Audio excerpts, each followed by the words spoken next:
السلام علیکم خواتین و حضرات۔ آج مرزا غالب کی جو غزل ہمارے سامنے ہے اس کے کل 3 شعر ہیں، یعنی 3 اشعار ہیں۔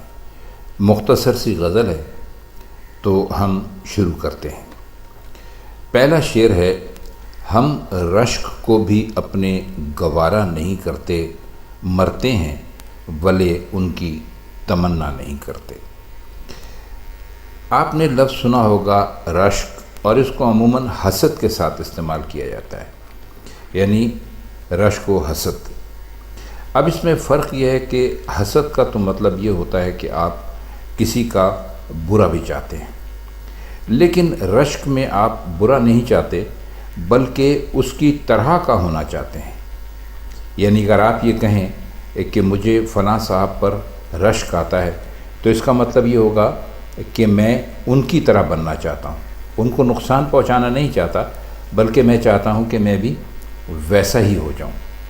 اور گوارا کا مطلب ہوتا ہے برداشت کرنا۔ ولے فارسی میں کہتے ہیں لیکن۔ تو شعر کا مطلب کچھ ایسا ہوگا کہ رشک کی وجہ سے ہمیں یہ بھی منظور نہیں کہ محبوب کی تمنا کریں اور اس سے ملاقات کی آرزو رکھیں۔ ہمیں جان دے دینا منظور ہے لیکن رشک اپنا بھی گوارا نہیں۔ ایک اور شعر ہے مرزا غالب کا، شاید آپ نے کبھی سنا ہو: دیکھنا قسمت کے اپنے آپ پہ رشک آ جائے ہے، میں اسے دیکھوں بھلا کب مجھ سے دیکھا جائے۔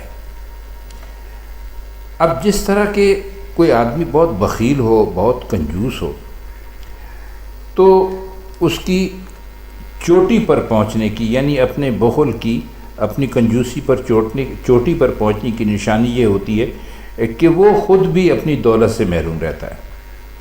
یعنی وہ اپنی دولت اتنا کنجوس ہوتا ہے کہ خود بھی اس کو خرچ نہیں کر پاتا۔ تو یہ ایک طرح سے بد دعا ہی کہیں گے اسے ہم، کہ کوئی آدمی اپنی دولت سے خود ہی محروم رہے۔ تو وہی حال آپ یوں سمجھ لیجئے کہ رشک کی انتہا کا ہے، یعنی بہت زیادہ بڑھے ہوئے رشک کا ہے کہ تمنائے وصل کرتے ہوئے بھی اپنے اوپر رشک آتا ہے۔ کیا عجیب و غریب مرزا غالب نے اس شعر میں بات کی ہے۔ اس کا دوسرا شعر ہے: در پردہ انہیں غیر سے ہے ربط نہانی، ظاہر کا یہ پردہ ہے کہ پردہ نہیں کرتے۔ اب پردے کا مطلب تو آپ جانتے ہیں، چھپا ہوا رہنا۔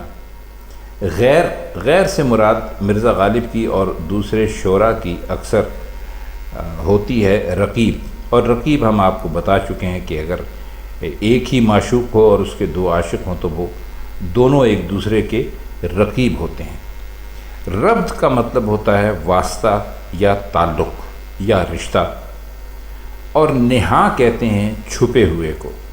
تو ربط نہانی کا یہاں پر مطلب ہوگا چھپے ہوئے تعلقات، یعنی چھپا ہوا معاملہ۔ تو فرماتے یہ ہیں کہ جو ہمارا محبوب ہے اس نے بالا یعنی پردے میں جو ہمارا رقیب ہے اس سے کوئی نہ کوئی تعلق قائم کر رکھا ہے، اور مجھ پہ یہ ظاہر کیا ہے کہ ہم جو غیر سے بے تکلف ملتے ہیں اور پردہ نہیں کرتے تو وجہ یہ ہے کہ ہم اسے اجنبی سمجھتے ہیں، اور یہ نہیں چاہتے کہ پردہ کرنے سے لوگ ہمارے تعلق کے بارے میں کوئی ادھر ادھر کی باتیں کرنے لگیں۔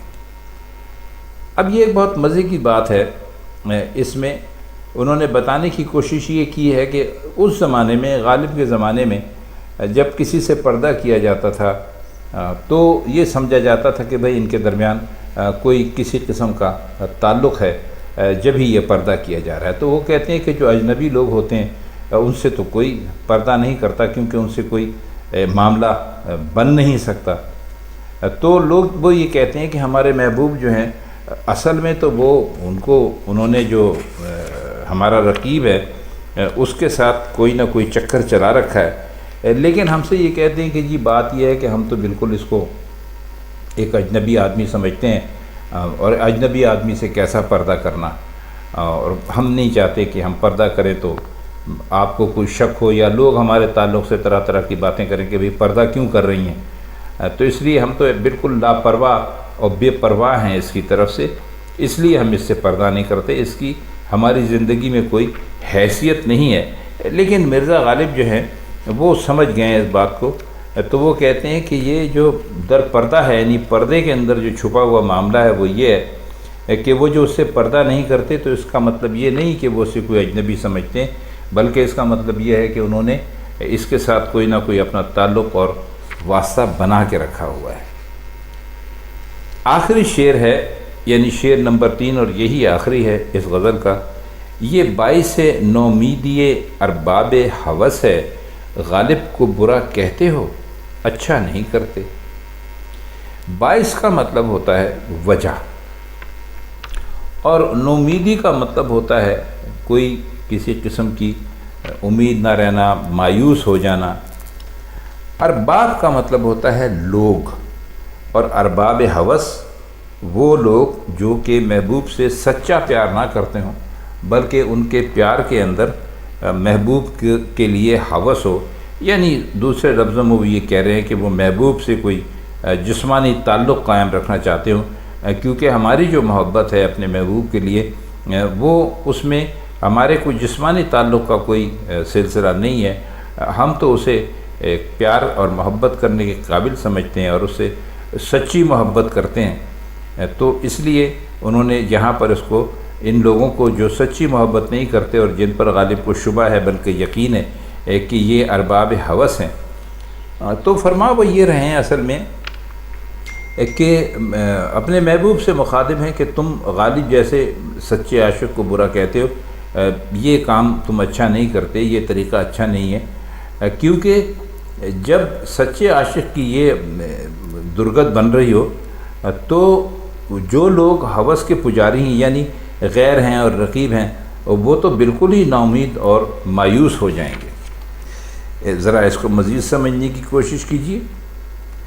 فرماتے وہ یہ ہیں کہ جب سچے عاشق یعنی غالب جیسا سچا عاشق جسے تمہارے جسم کی کوئی تمنا نہیں ہے، وہ جو تم سے پیار جو کرتا ہے وہ بالکل سچا ہے، جب تم ان کے سامنے غالب کو برا کہتے ہو، یعنی ایک ایسے شخص کو جو واقعتاً تم سے سچی محبت کرتا ہے، تو یہ تم ان کے لیے اچھا نہیں کرتے جو لوگ کہ تم سے ہوس کی امید میں تعلقات بڑھاتے ہیں۔